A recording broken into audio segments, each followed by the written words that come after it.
How are you all doing? Good. How are you? Great. Happy Saturday. Thank you guys for joining us on our BE season finale. We're going to have a girl talk over all of the trending and hot topics from the season. So thank you guys so much. We have Ashley Korth and Kayla White as our special guests on our Girl Talk panel. And we're so happy to have you guys here with us today. And Maya's going to kick us off with what's trending because, there's Yes. always interesting things going on in the world. So let's talk about it. Welcome, ladies. Thank y'all so much for joining us for our season 4 finale. All right. So before we dive into the topics at hand, we got to talk about what's trending. So first up, I got to talk about our boy Cam Newton because he's gotten some interesting responses. I have an interesting opinion about it. But Cam Newton, for those of y'all that may or may not know, he's a football player, NFL, former MVP actually, with the Carolina Panthers. He's actually from the state of Georgia, or at least went to high school in Georgia.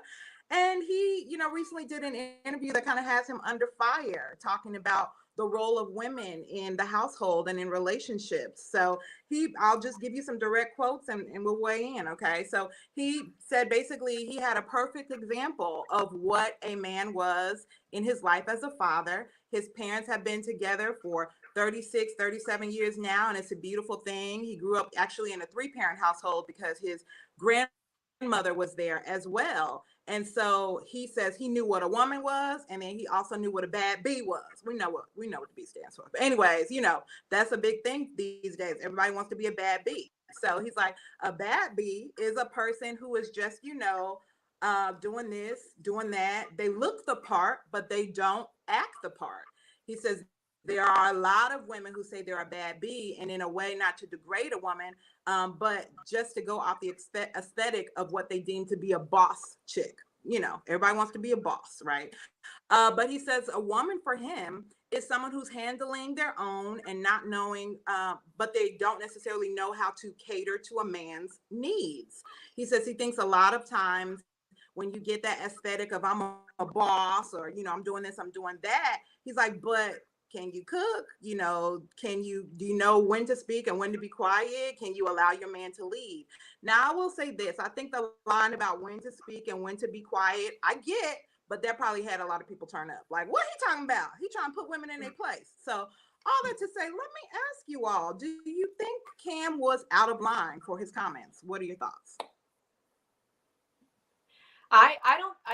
It's hard. I think it's maybe the way he said it a little bit, like you said, that might have gotten people looking to the side. But I think for me as a believer, as a Christian, it's having a man lead, having the man being the head of the house, having that stewardship and that leadership is really important, and that relationship of respect between you both, of submitting to each other in a respectful way.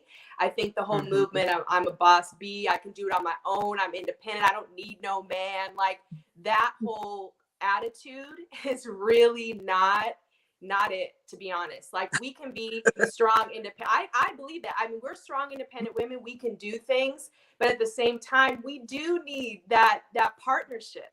And so I think that's kind of what he was trying to say in a way at the end, because when he said, let a man lead, that kind of encapsulate, I think, what he was really trying to say. He could have said it better, like, no, but she needs to be quiet. But again, what's a gentle, meek, humble spirit? Like, that's beautiful. The loud, like, obnoxious, like, that's not cute either. So I think maybe that's what he was trying to say in a way, but it maybe didn't come out the best. So yeah, but I think we do, as women, we do need men and they need us. We need each other. It's a partnership. It's a beautiful thing when it's in Christ. So yeah, I agree. I think I understand what he was trying to say, and I just think it was like a poor choice of words. And I know he's gotten into some hot water before for like his word choice. So words are really, really important, especially when you're on a platform. Like, I don't know who his people are, but I think they just need to sit down and kind of have a conversation. It's Facts. Facts. publicists. Yeah. Yeah. It's What you think? PR people. Yes. What you think, Sorry. Kayla?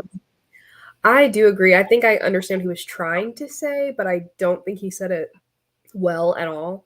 Um, I think like oh no, I do have like mixed opinions about it because I feel like I understand what he was trying to say, but that's not what he said or like Mm. how he said it. I think it just kind of sucks when people like kind of put their foot in their mouth a little bit and it's just like, didn't love that. I do think like specifically him naming cooking, like I personally think cooking is like a life skill, not like a woman's job. So I'm like, sir, I hope you know how to do something. Like you're a grown man. You should be able to And you survive. could. Yeah, I really do think like I think Ashley kind of hit on it a little bit. Like you're supposed to submit to each other, like as husband and wife. And so it's not just like he didn't really touch on that side of it, like what a man's role is in that. And so just like when you just speak about, oh, the woman's supposed to do this, this, and this, it very much sounds like degrading. I agree. Yeah.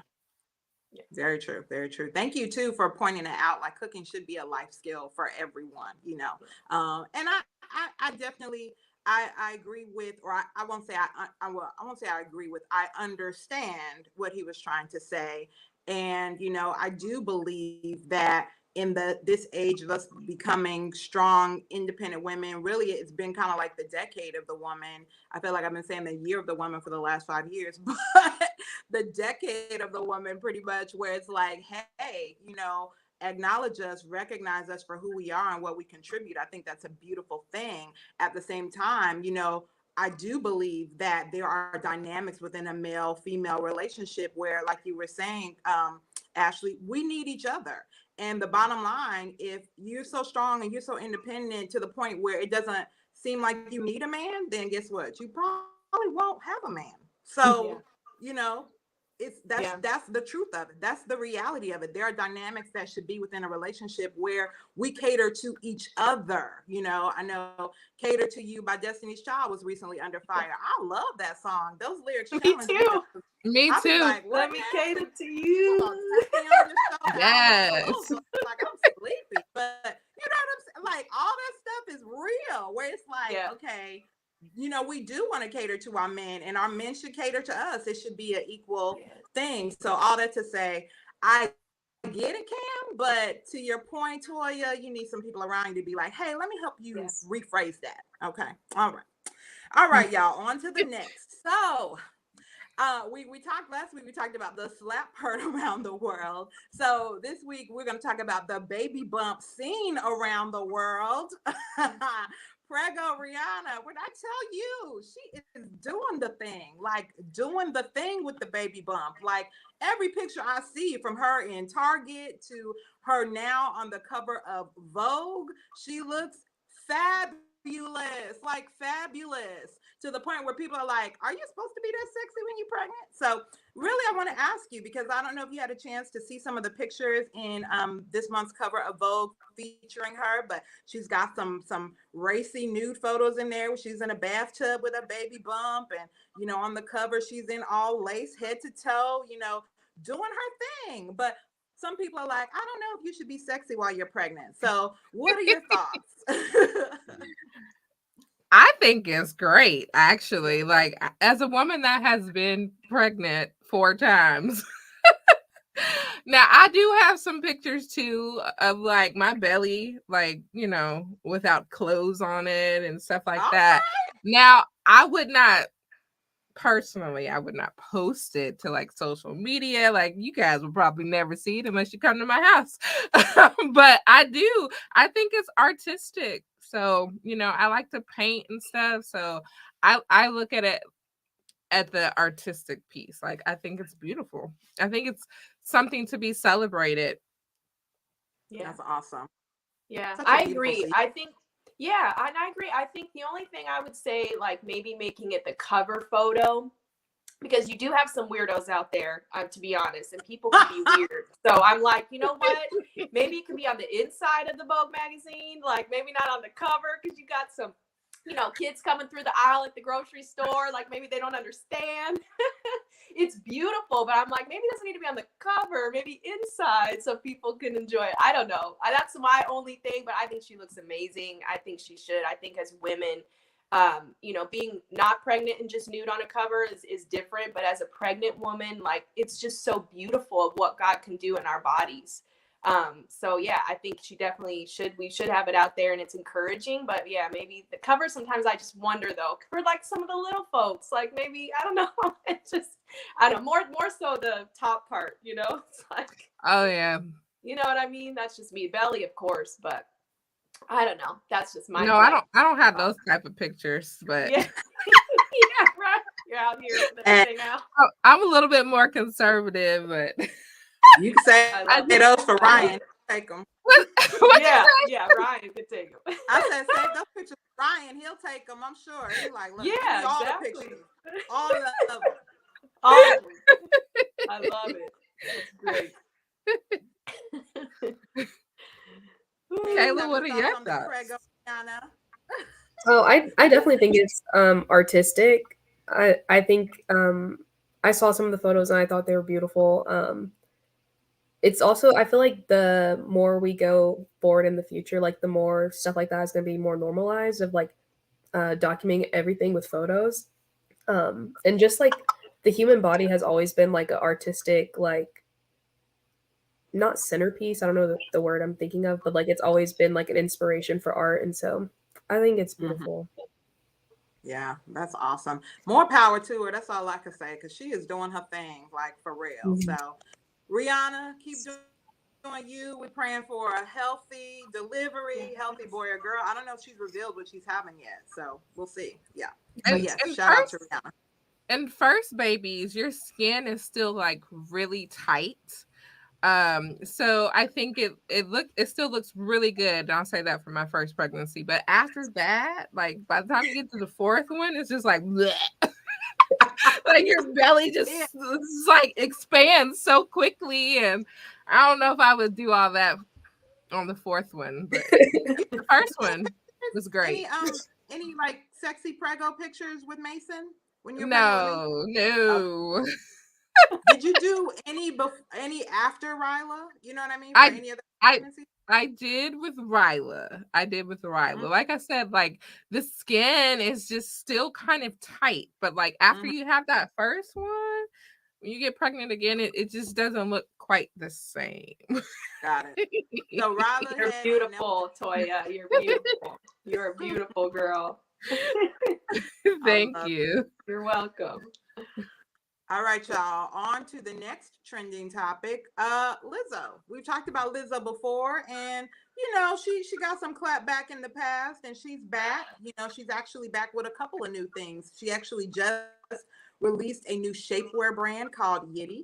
And she actually has a new reality show called Watch Out for the Big Girls, which premiered this month. And she dropped some new music. So she recently did an article on basically regaining her God-given confidence. And she basically said, like, we all are born with confidence, but as we grow older, as we grow into adulthood, for whatever reason, insecurities seem to creep in. And so she had to be really intentional about tearing down those insecurities and embracing her God-given confidence. So I wanted to ask y'all, first of all, do you believe that's true? Do you believe we're naturally born confident and then life is what makes us insecure, or kind of everybody has their own levels? And then what makes you confident? How do you regain your confidence personally? So what are y'all's thoughts? I don't know if we are born with a certain amount of confidence. I think depending on your environments and your parents and the type of teachers you have can boost your confidence over time. Like just watching my kids and the different struggles that each one goes through independently, like I can see when their confidence is high, when it's kind of not so high. And then of course we try to like boost it up by giving them praise and compliments and just different things, just learning how to have self affirmations, because the world can be kind of mean and cruel, and Yeah. especially at that age, like people in general can kind of beat the confidence almost out of you, especially if you do have any type of struggles.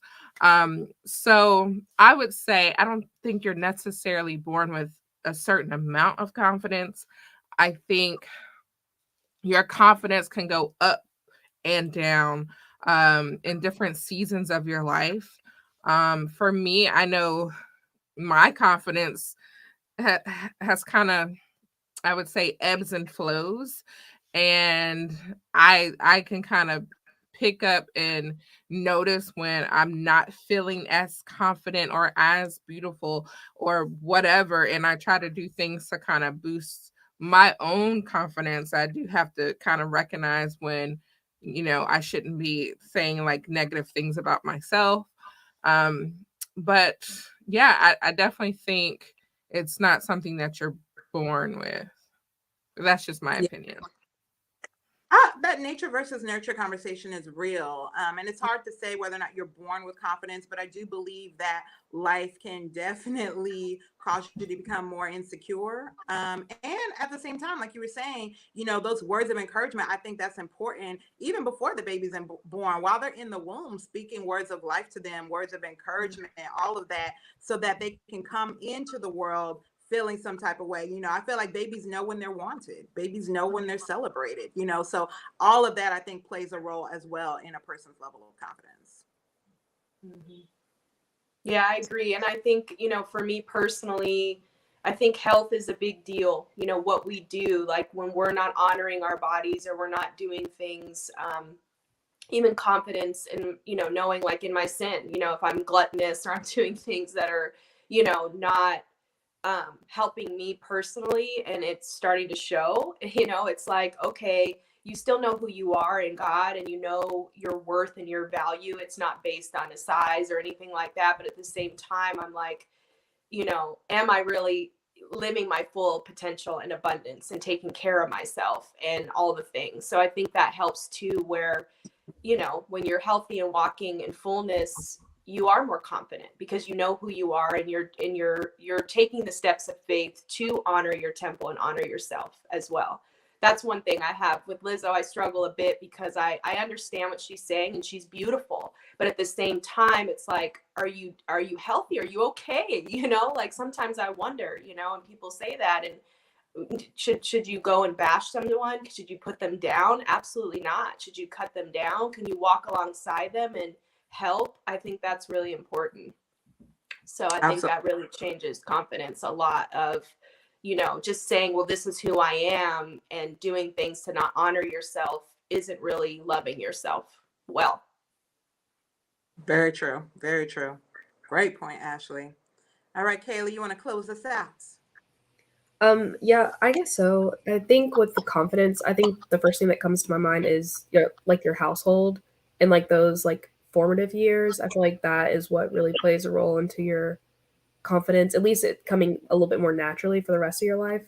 I think after those years when it's like your confidence has been shot down so much, like you really have to take the time to rebuild yourself in a different way had your confidence had been built up naturally or like from your household. That's so true. I agree. Wow. Y'all, these are some great tips and just great insight in general. So I appreciate it. Thank y'all so much for joining us on our What's Trending segment. So we're gonna go ahead and dive into the topics at hand. For those of you that may not be familiar with how we do our season finales, or how we've done them in the past, we kind of touch on the various topics that we've addressed throughout the season and just have everybody weigh in on them. So first up is healthy habits. Toya, you want to kick us off? Yes.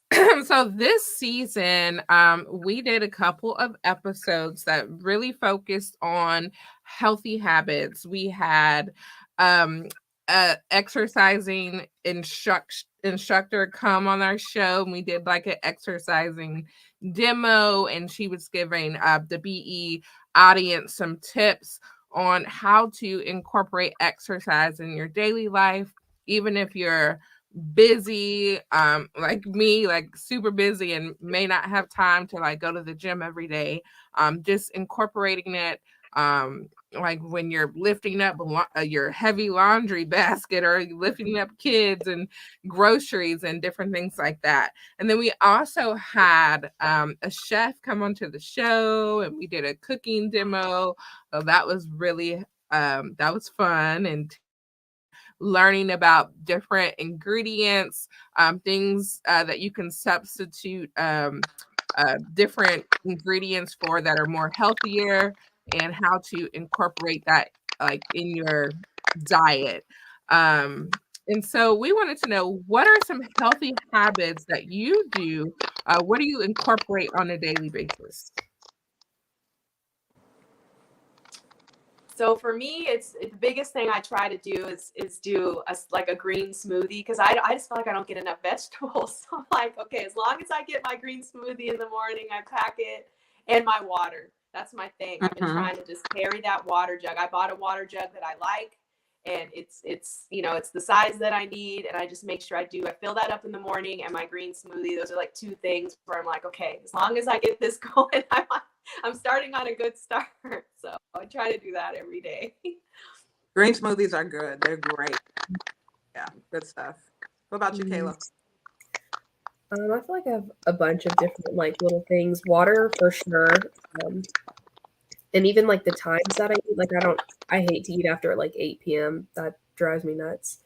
Um, and then also like this may not be physical health, but more so mental health. Like I don't get on social media certain days of the week and just like kind of take a break from what I'm consuming so that my mind can be in a better place.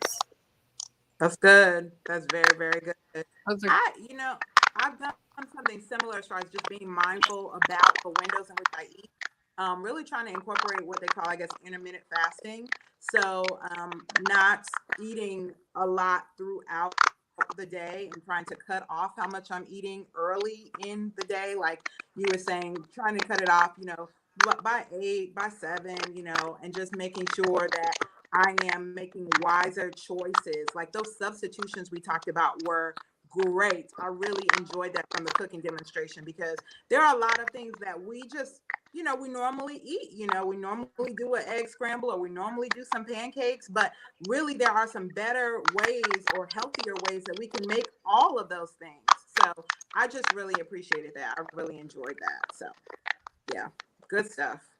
All right, yes. ladies. Any other healthy habits or tips?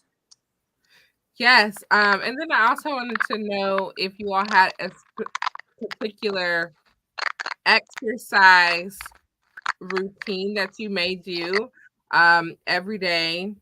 And if you do, how do you make sure to hold yourself accountable?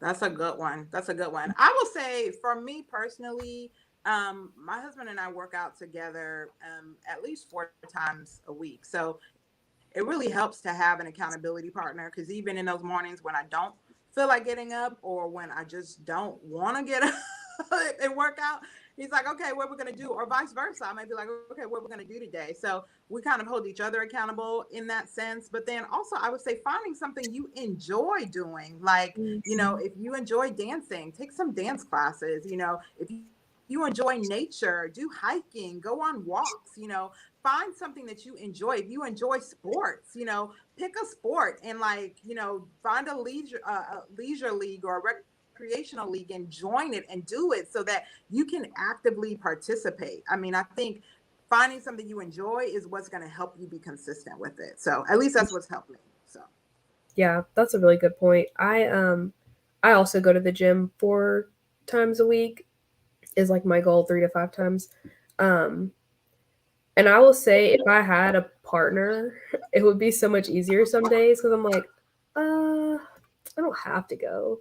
But if I had someone, I know I would be like more held more accountable. But for the most part, I think I've been gifted with discipline, and so for the most part, I can like hold myself accountable. I don't know how. I just like if it's written down, I'll do it basically. So if I write it down in my schedule, my planner, and like already a lot of time for it, and my mind's already like prepared, and so I'll just go. But that's And good. I'll say, Kayla, I think we're connected through our smartwatch app. And so a lot of times I'll see Kayla finish the workout. I'm like, dang it, I need to be finishing the workout too. Like, It's so funny. I get the little notifications on my watch. I used to get Kind them of too. motivating. I had to turn mine off because when I was in school, I like connected with so many people that it was like constant, like so and so did this, so and so did that, and I was like, okay, I just like I can't hear from anybody. Like it's just too much. I'll just go on the app and look later, but I had to turn it off. It was just like too much. It's motivating for me when I get your. I'm not connected to a lot of people, just like Mhm. maybe 3 or 4. But when I see Kayla, I'm like, oh man, I need to get my workout on too. I'll be thinking about that the next time I set a workout. I'm like, okay, I definitely gotta do my workout now because she's gonna get a notification. I love it. I love it. Ashley, you have any exercise habits that you want to share? What you just said, Toya, accountability. Like I have to buddy up. I usually ask a friend. I'm actually going to be starting the 75 hard challenge, and it's crazy. It's like 10 things you have to do every day for 75 days, and Mm, or more. I know I've never done it in my life. I mean, I've done similar things, but not this intense. So I've actually asked a few girlfriends, like, hey, can I check in with you, if daily works or every couple of days? Like, so yeah, Toy, I'm with you. Like seeing that and having the encouragement, it's just so, so, so, so important. So yeah, that's one of my biggest things. And just making sure I'm moving like each day, even if it's like the other day, I could have drove to UPS to drop off some packages and I walked. I'm like, no, mm, girl, you get out there and you walk. It's sunny. It's nice. It's not that far. Yes, I could quickly drive and come right back, but no, I walked, and it really, really helped to just push myself and find other ways of just staying moving, and good. accountability. Yeah, Yeah. That's what they say. Keep moving. Keep moving. yeah, yeah. Even if That's it's 15, 20 minutes, 30 minutes, like max, like even 20 minutes, 15 minutes, 10 minutes. I mean, anything is good just to keep that circulation flowing too. I noticed that. So yeah. Yes, especially when I work from home, so I definitely have to be intentional on like moving throughout the day.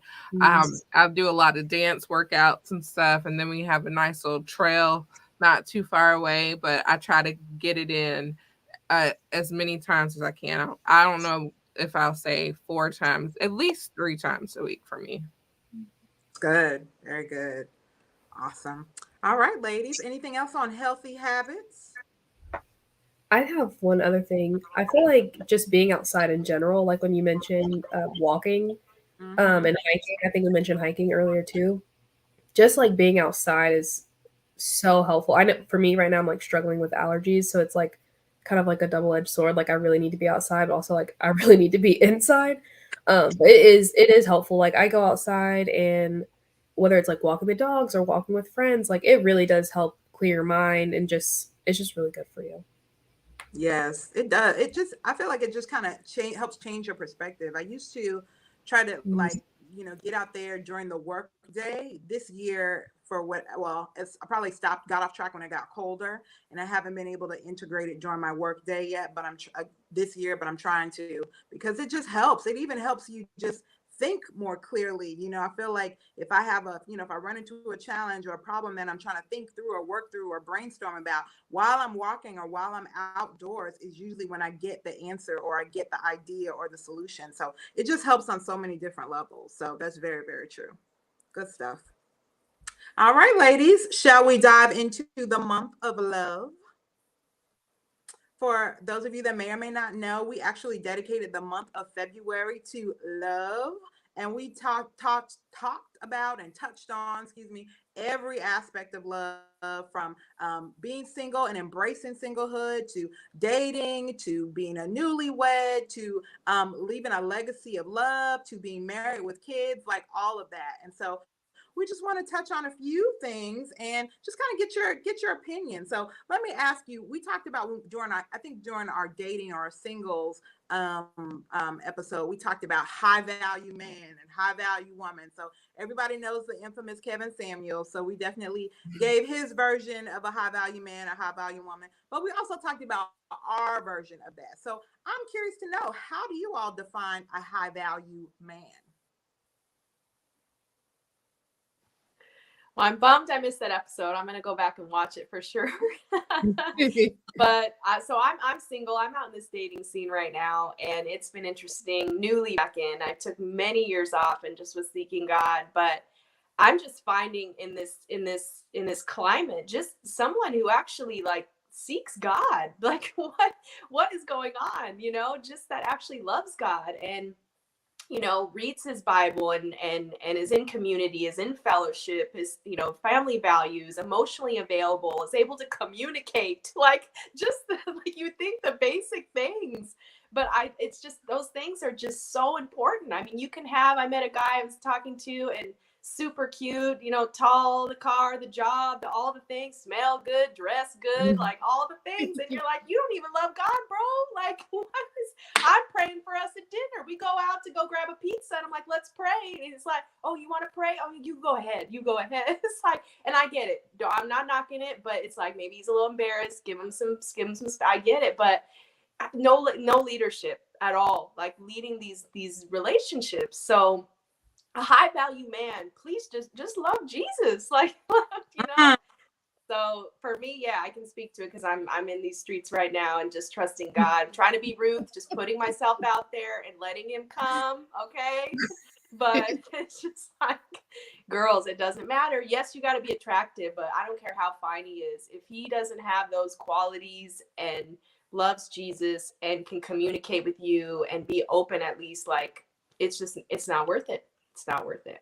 So Facts. That Ashley part. said, Ashley said she's out in them streets. I'm so glad I'm not out in those streets in the dating world.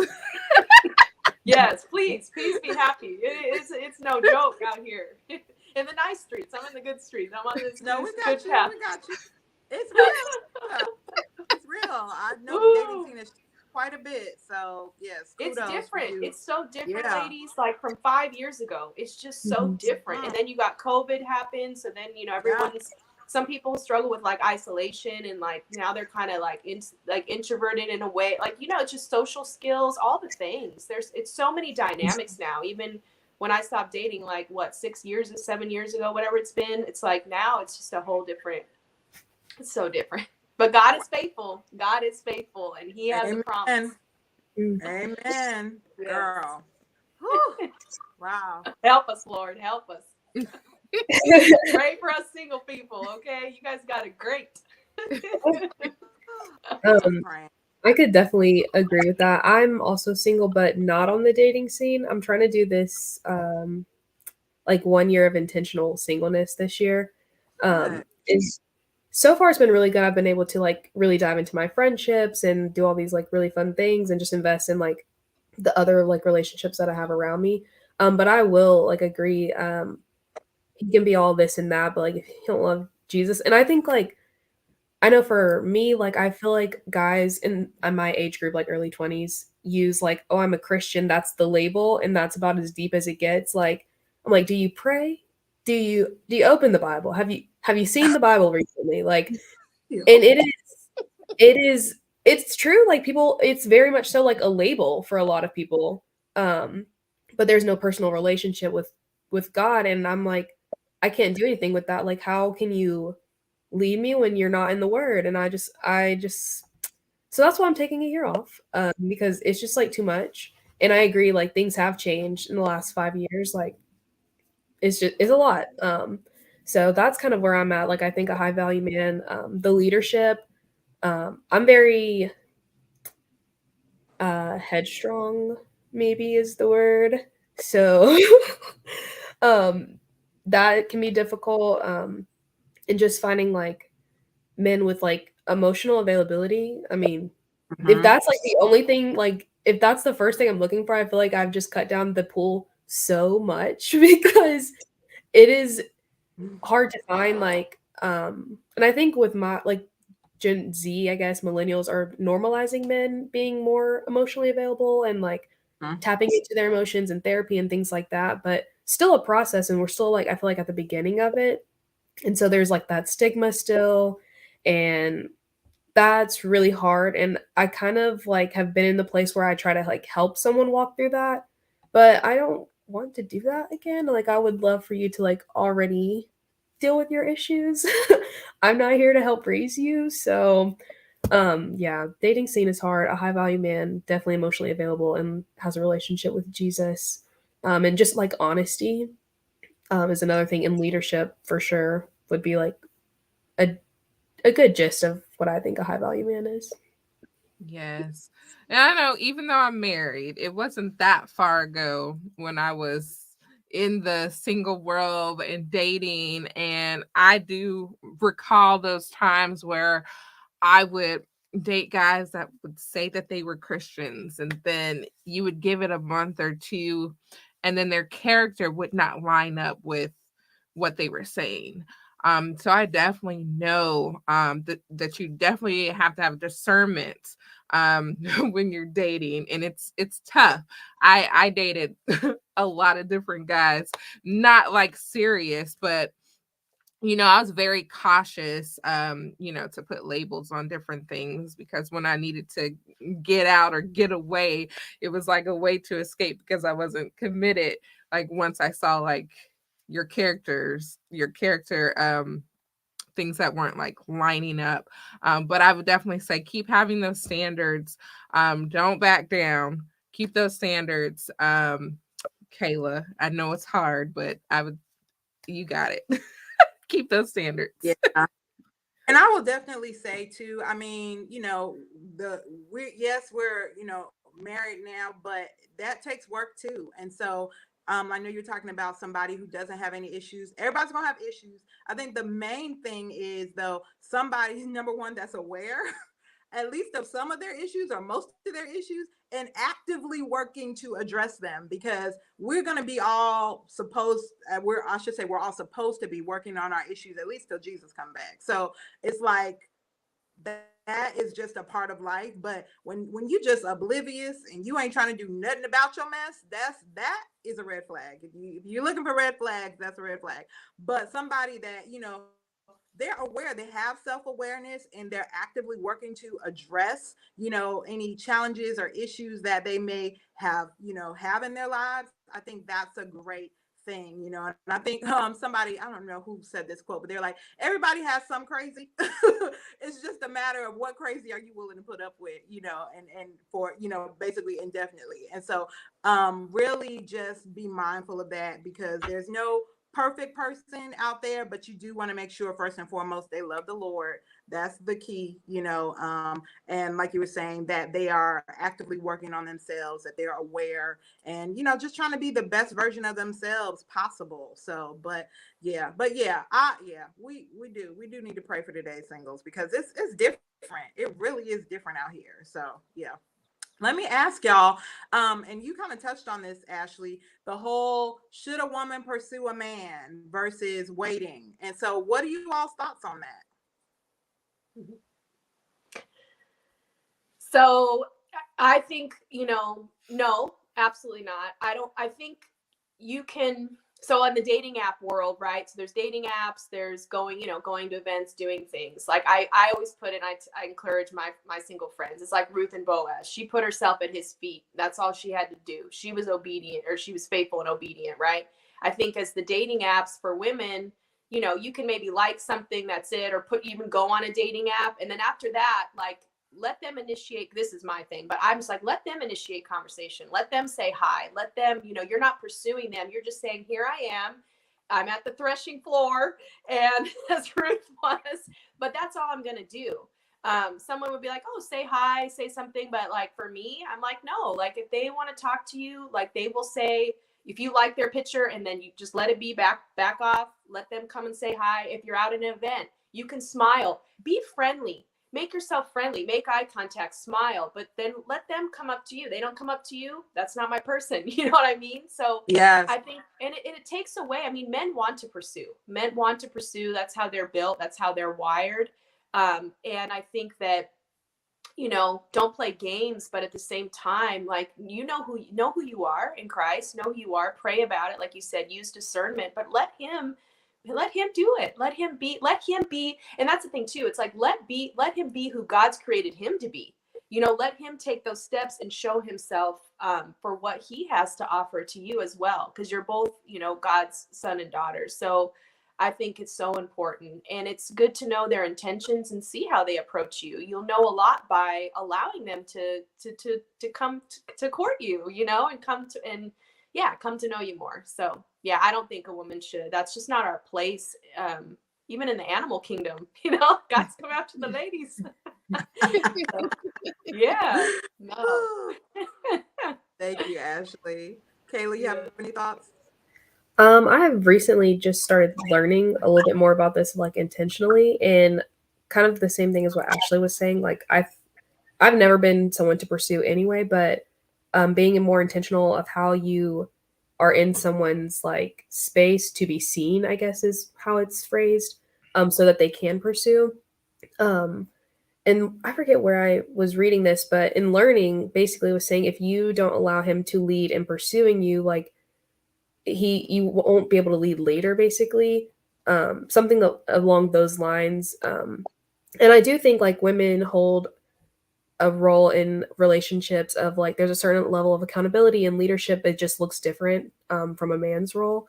So I'm definitely, as someone who's, I am headstrong, but I've never believed in pursuing. I'm like, if you can't pursue me, I don't want you. Um, but now learning like what the Bible says about it and it from like a godly lens has really like helped me be like, okay, no, like this wasn't just me being like my own self. This is like what the Bible says, and it luckily aligns like something that I naturally kind of already felt aligns with like what the Bible is saying of like be like you said, Ruth was put in front of Boaz, but she wasn't like pursuing actively. So yeah, I agree with that. Very, Yes. very. Yes, I would definitely say Ryan was definitely the pursuer. I did kind of give him clues like, hey, I'm available. And he finally, you know, picked up on the clues and he pursued. I definitely didn't want a man in which I had to lead. I experienced that. That's just no go. That's not what you want. Definitely want a man that already knows who he is in Christ and is going to lead you. And yeah, that's what I was just gonna say. Yeah, I love, first of all, if y'all didn't watch the episode where I interviewed Ryan and Toya, please watch the episode because she dropped some gems in that episode just about how to like what you were saying, Kayla, how to not necessarily pursue a man, but to just make yourself approachable. You know what I'm saying? Like eye contact, you know, like I tell people all the time, take that sign off your forehead that says leave me alone for a minute and actually smile, actually look pleasant, you know. Now be prepared if somebody crazy come at you, you may have to shut them down politely, but at the same time, like make yourself approachable in certain areas. I think that is key because women tend to go from one end of the spectrum, don't look at me, don't talk to me, I'm invisible, to oh my God, he's my husband and I'm about to go ask him out. You know, so it's like there is a great middle ground in there where you can actually be pleasant looking and make yourself approachable and, you know, even initiate conversation. It doesn't mean that you need to maintain the conversation if he obviously is not, you know, into it, but at the same time there are ways that you can be approachable, you know. And to your point, I'm a believer, a firm believer as well, when you initiate something as a woman, you're constantly going to have to initiate, and that's not what God designed as far as marriage is concerned. You know, he designed marriage for men to lead the household. It doesn't mean that we, in the words of Cam Newton, that we're quiet all the time, that our mouths are, you know, sealed, but it does mean that that here's the thing, he's going to be accountable when you stand before God. Your husband is going to be accountable for your family. So really, quite honestly, it's a weight I don't want to carry as a woman. I'm like, hey, you can have that, babe. You can have that. Now I'll give you my advice and, or my opinion. Sometimes you may ask for it, sometimes you may not. But at the end of the day, he's going to be accountable for that. So it's really a greater responsibility and a greater weight. So I think we as women look at it as, I want to be in control, I got this or whatever, but it's really God covering us, using our husbands to cover us. So I think sometimes it kind of helps to just have a change of perspective and just really seeing what God's original intent was and why his intent was that way. But back to what I was originally saying, if you start something, you will have to maintain it. And you constantly initiating things in dating, in marriage, that gets old really, really quick. So, in marriage, it's supposed to be forever. So, you want to make sure that you are setting a foundation or laying a foundation that, first and foremost, God can be pleased with, but secondly, that can be sustained for the long haul. Like, you don't want to do everything you can to get the man, and then once you got him, like, you're miserable, basically. So, really, really, really great point there. So, all right, anything else on being pursued versus approachable and all that good stuff? All right. Well, if not, let's talk a little bit about legacy. Actually, I think this was probably our most popular show this season. It had the most views this season. We interviewed a couple that's been married for 28 years. They have 3 sons. They have their first grandchild. I think he was born last year. And they really just shared their story. And I loved how they were just so real and so authentic and so genuine. It wasn't like, oh, it's been perfect, it was a fairy tale. I mean, they are genuinely happy and they genuinely enjoy each other, but it has taken work for them to get there. And so they were really honest and transparent about their journey. And I think people really enjoyed that. So I wanted to ask you all, like, what are your thoughts on leaving a legacy for others? Anyone really. What are your thoughts on leaving a legacy though, and living a life based on that?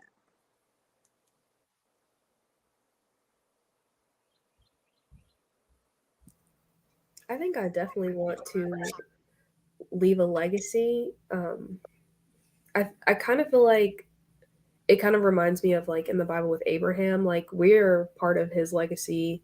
Um, Mm-hmm. and I just think it's like it's so important. I think it's really special when you live a life that isn't just about you and it's for other people, people you don't know, people to come in the future. I think it's really special. Absolutely. Absolutely. Yeah, I echo that. I was going to say that. I think the key, you can, leave wealth. They always say, college funds and leave wealth for your family and have properties and all these things that are, they're great to have if you're here. We don't know when Jesus is coming back, but at the end of the day, I think the goal is to leave people better than you found them. And I love what Mm-hmm. Kayla said, like that's the goal. And souls, how many seeds have you planted, or have people come to know God because of your life?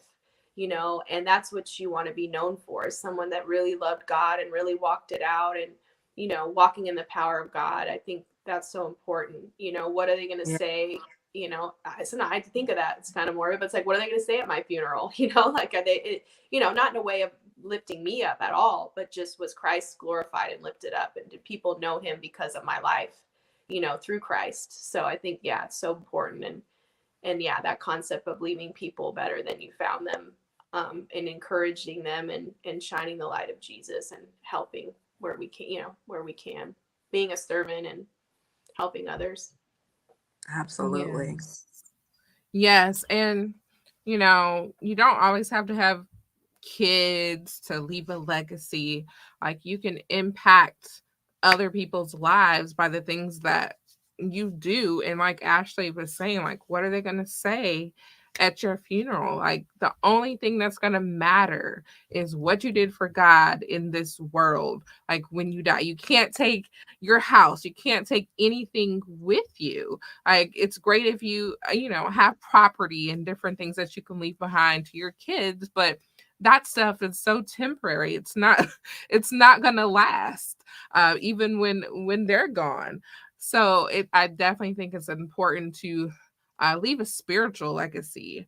to not just your kids, but to anyone that you come in contact with, and just remembering that what you do for God is the only thing that's going to matter in the end. Absolutely. I loved that you were mentioning what you were talking about as far as the kids' toy, because one thing that stuck out to me in that interview was, and I think Mark, the husband, said this, where he was like, whether you have kids or not, kids look up to adults. So they're watching how you conduct yourself as a single, they're watching how you conduct yourself as a married person, and basically determining based on that, is that something that I want in my life? Is that something that I want to emulate in the future? And so really just being mindful of that, because kids are sponges, like they just absorb, everything that's around them. So really taking onus for that, whether we are parents or not, like children are watching us, and they're impressionable. Other people are watching us as well. And we want to represent Christ and just leave a legacy that honors him, a godly legacy. So very, very great points, ladies. Anything else as it relates to the month of love before we dive into women celebrating women? All right, well, take it away, Toya. Yes. So we spent an entire month celebrating the history of women. We interviewed people that are in the media world. So we had an episode called Women in Media, and they discussed like their different challenges being a woman in some of those different fields like radio and television. We also had an episode called Women Who Rise, and we interviewed Nova Cop, and we also did one called Women in Family, and we really discussed like the different challenges that can occur based off of like your family, your position in your family, different things that happened in your childhood, teenage years that have kind of shaped the person that you are today. So, we wanted to ask you guys if there were any challenges or any different circumstances that occurred in your lifetime that you think has shaped who you are today as a woman.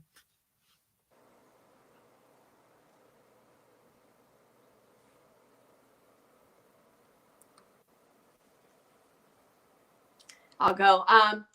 I think the biggest thing for me was being 15 years in the corporate world. I started young because I felt like, well, I started in psychology and social work. I'm like, well, you don't make any money, so I'm going to just switch over to this business side. And it just wasn't what I was. I mean, it's been a blessing, and it brought me to where I'm supposed to be. But at the same time, it just wasn't. It wasn't my gifting, and so I think having that mentality, even growing up where I grew up in Orange County, it was about that. It was like what you drove, what money you're going to have. You didn't want to say, oh, living my whole life, can I afford it? I just didn't want to live like that. And so I made decisions to where, set myself up in my own strength to be like, well, I'm going to work this corporate job. I'm going to make the 6 figures and do all this stuff. And I wasn't happy. And because it just wasn't, the motives weren't right. And so it wasn't until like 3 years ago where I and the pandemic stepped out and said, God, I'm going to trust you. And I know you have more. And I thank you for this job. And I thank you for the tools that you've given me in business to, press on and what you called me to do. But, really starting off and how I was raised, my family, very humble, very lovely people. But yeah, just more of where we grew up. It was all about that. And it was about status, and it was about what you did. And you said, oh, I have a master's and I drive this and I do this. And it was just so shallow. And even though my family wasn't that way, that's what I was around all the time. So it was just, this is what I needed to do. So I just thank God that he has me on a path now where I'm not living in that. I'm not living in status. I don't even carry like designer stuff anymore. Like, I'm just grateful. Not that if you do, it's not, but he just has changed my heart and my trajectory of what's really important. And what you do doesn't define you. It's what you do and what he's called you to do and how you're impacting people that matters. That's good. That's good. I was going to ask you, did you feel like, especially as a woman, when you were in corporate America, that you had to like prove yourself or go Yeah. the extra mile, if you will? Like, were Yes. there any Yes. challenges? Wow. Yes. Yeah. Yes. Very much so. I was in engineering, so I was a cost engineer, and there was Mm, definitely a glass ceiling for women. There was very few, if any, maybe one or two project managers that were women. It was mm-hmm. male dominated, and it still is that culture. And I had a boss that was a female, and she was more than capable of being a project manager for some of these major engineering projects, and they just wouldn't put her on because she was a woman. Wow. It was very apparent, very, very apparent. So yeah, it was very challenging.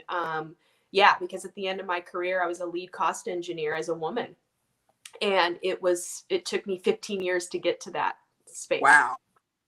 Yeah. It wasn't until my very last 4 years there. And it wasn't even when I first arrived. Well, yeah, I guess when I first arrived there, but was in the 4 years. But oh, yeah, constantly proving yourself, constantly Mm. teaming up. All of our business meetings. I was the only woman in my business meetings. So it was absolutely, absolutely. It's a real thing. It's a real thing. Yeah. So I know you're not in that field or that industry anymore, but like, where is there any advice or words of wisdom you would give to women that find themselves in those scenarios? They're the only woman in the room, or they're constantly hitting this glass ceiling that you're talking about. I'll be honest with you, really the power of prayer and God shifting things. I Amen. have to pray constantly. God, please make a way. Please open these people's eyes. Please remove the scales and the blinders, like a horse, like remove Mhm. these. Like help them see that we are capable. We are Yeah. more than capable and honestly have some better ideas. I cannot tell you in some of these old companies like engineering and in aerospace, and there's so that the culture is so outdated. I mean, Yeah. even to technology, you bring up new ideas, new ways, and you talk about these younger generations of Y and Z and all the things. It's like we have some ideas, and even like just even the concept of like work from home a couple times a week to like better the quality of the environment and just using different systems. But yeah, it was literally the power of prayer. God, I need you to step into, because they won't see it. Everyone's just so Yeah. stuck, and so many people not walking in that and walking in God and all that. So it's just, Mhm. yeah, I mean, really, it was so much of that, and taking the time to come up with solutions, bringing things to the table to like you had to prove, like, okay, here's an Yeah. example of something. So it was a lot of not just giving up, but like really putting your nose to the grindstone and be like, okay, I need to show them that we can do this. I need to bring Yeah. solutions and models and prayer. But yeah, definitely. I mean, I had to pray in some of those rooms, and I kid you not, the trajectory would shift, and then it would go back, and then I'd have to pray again. I'm like, okay, God, we're Mhm. slowly moving this down this river, but it was really hard, really, really hard. And I was in construction side at one point in infrastructure, and just the way men treated women and the language and the things that were talked about. And, a few times had to come and apologize. And I didn't say anything. I just like, Lord, you do it, you do it. And they'd come back. I'm so sorry I said that in front of you. So God really was my advocate in that whole time, because it was really hard. It was really hard. It was walking in every day where you just have to be armored Yeah. up. You're like, God, I got to put this on. It's a battlefield every day, Yeah. all kinds of things, and yeah. So yes. Yeah. That's so good, Ashley, because I know my first response typically is not prayer in scenarios like that. It's like, okay, I'm gonna work harder, I'm gonna push harder, I'm gonna speak up more. Yeah. And really, we do have to trust God to open the doors that only He can open and to give us the recognition that only He can give, honestly. And to rest in the fact that our identity doesn't come from what we do. It doesn't come from our titles, our positions. All of that's great, but it really comes from Christ first and foremost. And then He's the one who makes room for our giftings. He's the one who gives us favor in the workplace. So thank you for sharing that. I was going to ask Kayla if you had any thoughts on just being a woman in the workplace. Like, have you experienced any challenges in that regard? I have had a very like non-traditional work history, where I feel like I don't think I have any specific things. I think I've seen it in other aspects for sure, but nothing is coming to mind right now. No, that's okay. That's okay. I was just curious. So, all right. Well, should we move into childhood? Yes. So, did you guys have any moments or events in your childhood or teenage years that have changed your perspective on how you see men?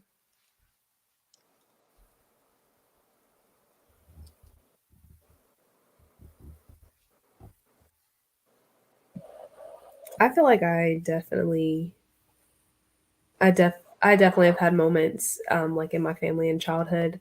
I remember specifically um my mom would iron our clothes, and then I got to an age where like I was old enough to iron, so then I would iron everyone's clothes, and we would do like days at a time so you wouldn't have to like keep ironing. And I remember like I was the only one that had to iron. Like I had two brothers, no one else had to iron. And so now I'm like I'm over ironing. I hate ironing. I feel Yeah. like why can't a man iron his own stuff? Like just like I hate ironing like for myself now.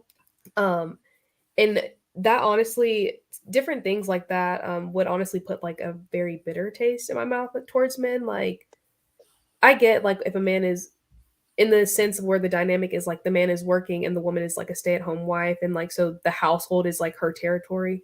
But like my brothers, I'm like, ma'am, like they are not doing anything. Like these people are just like sitting there watching TV and I'm like getting burns on my hands from ironing their clothes and I just didn't understand why like I know for sure it was because I was the only girl. But I think I hated that because I it's not like they were like work like my dad would be working and going, he'd be gone for days. Okay, so I can see why you're helping him because he's gone. But these boys are I could just pass the iron to them. They can also iron. And so it just put like a really like bitter taste in my mouth like men are so lazy. They don't ever have to do anything, blah blah blah. Not towards a working man, but like my brother specifically is what I'm speaking about. Like they'd just be in the other room watching TV, like enjoying themselves. And I'm like, burn marks still to this day, have them on my hands. I'm like, for what? So now I hate ironing, which is like so off topic, but I remember like things like that, like being the only girl, like certain standards and pressures were put on me that I definitely didn't see on my brothers. Even like to this day, we grew up in the same house, and I grew up being taught like a man is supposed to pump the gas. So then when I'm with my brothers and I hand them my card and I'm like, "Can you pump my gas?" And I guess, they didn't get that lesson. And I'm like, "How did I get the lesson? The man's supposed to pump the gas, and you, now the man, didn't get like you didn't get that same lesson like that yours." I'm just confused. I'm just confused, like, how these standards were, like, pressed in my brain and, like, these Yeah, I don't it's just so confusing. I'm like, "Do we not learn the same lessons?" Like, you are the man in the situation, like, it's 9 at night, like, I don't wanna get out of the car, like, and you're gonna sit in here on your phone? I'm confused. So, exactly. Wow. I love yes. that. You know, Kayla, I was thinking back to my childhood, and I really think it was my mom who treated my brothers differently. I've always Yes. felt like she favored them more. They got to get away with a lot more. And I Yes. felt like she was harder on the girls. Like she expected more from us. Even though we all had chores, I still felt like I had to be even more responsible. And even to this day, I think she looks at me as the responsible child. And I always feel like I have to carry the burdens because Yes. it's like she gives them a pass. Like one of my brothers like gave her like a gift for her birthday and she was just going on and on and on. And it was like the first time, like I guess he had sent her some flowers. And I was like, really? Like, because I make sure that you have a birthday gift every birthday and you don't go on and on about it. But I will say, Ryan does the ironing. I don't Amen. even touch the iron. I don't touch the iron. I used to have to iron too as a kid, and now I just try to wear like wrinkle free clothes. And then Ryan talks about me when it's wrinkled, and I'm like, "Well, do you want to iron it?" And I take it off and he irons it, and he irons the kids' clothes. So I'm so thankful for that. Amen. Amen. Amen. I love that. I love that. Ashley, did That's you have anything great. more? That's so great. No, that's so great. So I love it. No, you guys are, I'm totally resonating with all of it, especially the gas and the ironing. This is amazing. But yeah, my dad came into my life when I was 5. My biological dad passed away, and so we're a blended family, and it is just beautiful. He just did that. It pumps my mom's gas till this day, washes her car, like just very old school in that way, I would say it. But I don't think it has to be old school. Like, I love how just a man serving a woman. So I was raised with that, and not being my dad, it was always that. He is my dad, but but just like seeing him honor me as, as taking me on. And so I'm grateful that I've been able to carry that, and kind of see, what an example of how a man treats a woman and cherishes a woman. And recently my sister 2 years ago got married, and so now I've had my brother-in-law to see, and like how he does it, and it's a little different from my dad. So I'm like learning, like, guys leave their socks and their clothes like right where they take them off, and like, like the laundry piles up, and it's like, well, who's gonna do it? Like, are we, like, what are the roles? So it's really fun to see someone like more, he's 35, but like to have that comparison and see, like, okay, maybe my husband's not going to be pumping my gas, all the time, but he does this or that. And so I've been kind of comparing the two, just watching, like, first married couple in our family, because it's just my sister and I. But yeah, just learning and watching and seeing too, like in this dating scene, like I recently went out with this guy, and like he walked on the outside of me on the street, like right away. Like, he opened my door, he walked me to my car, he's like, please text me when you get home, like, I just want to, my dad does all those things, even my mom, like, let us know where you are. So it's, good things too, and some things where you're like, okay, I don't want my husband to do this because my brother-in-law does this or whatever. Like, so yeah, it's really neat to just watch these relationships and learn from them. And yeah, so yeah. I love it. And can I just say, if you are so focused on being a bad bee or a boss, you're probably not gonna get a man like that. That's all I'm gonna say. Exactly. Thank you. Thank you So for saying that. Yes. yes. So anything else, y'all? This has been so rich. I know we're over time, but let me ask: is there anything else that anyone wants to share about maybe their family dynamics and how they grew up and how that's impacted their perspective on family or men today? Anything else y'all want to say before we close out? All right. I love it. I love it. Well, we're going to jump to the Black Dress Challenge, y'all. All season, we have talked about the Black Dress Challenge. It's basically that dress that's either in the back of the closet or in your online shopping cart, or that you walked past in the window and said, hey, I love that dress, but I need to do a little more work before I get in it. So we've had different challenges all week or all season, I should say, on things that you can do, from diet, exercise, even inwardly, because we want to make sure that you're beautiful on the inside as well as on the outside. And so hopefully some of those things have worked and have helped you in your journey. But we want you to take a picture in your black dress, and we want you to tag us at Becoming Eva today, and show us in your black dress. We want to see you. We want to see the fruits of your labor. Okay. So anything else you want to say on Black Dress Challenge, Toya? Yes, I can't wait to see the photos. And whether you met your goal or not, we still want to see your photos. I know for me, it was a battle, and I have good weeks and bad weeks, but be proud of the work that you've done. Be proud of yourself. Post those photos and tag us. Yes, and stay the course. I know this is not the end for me. I got plenty more It's work I not need to the do, end. but I've got some great tips along the way that I'm starting to implement. So, as we stay the course, the results will continue. So, yes, tag the picture, tag us in your black dress. We want to see. We want to see. All right, let's close Yes. on out. And don't forget to join us for our annual summer book club. We'll be posting information about that. We're not sure yet what book we'll be reading this summer, but check check us out on all of our social media pages for more information about our annual summer book club. Don't forget to subscribe to our YouTube channel. Follow us on Facebook, Instagram, and Twitter at Becoming Eva Today. And we'll see you guys next season. Bye.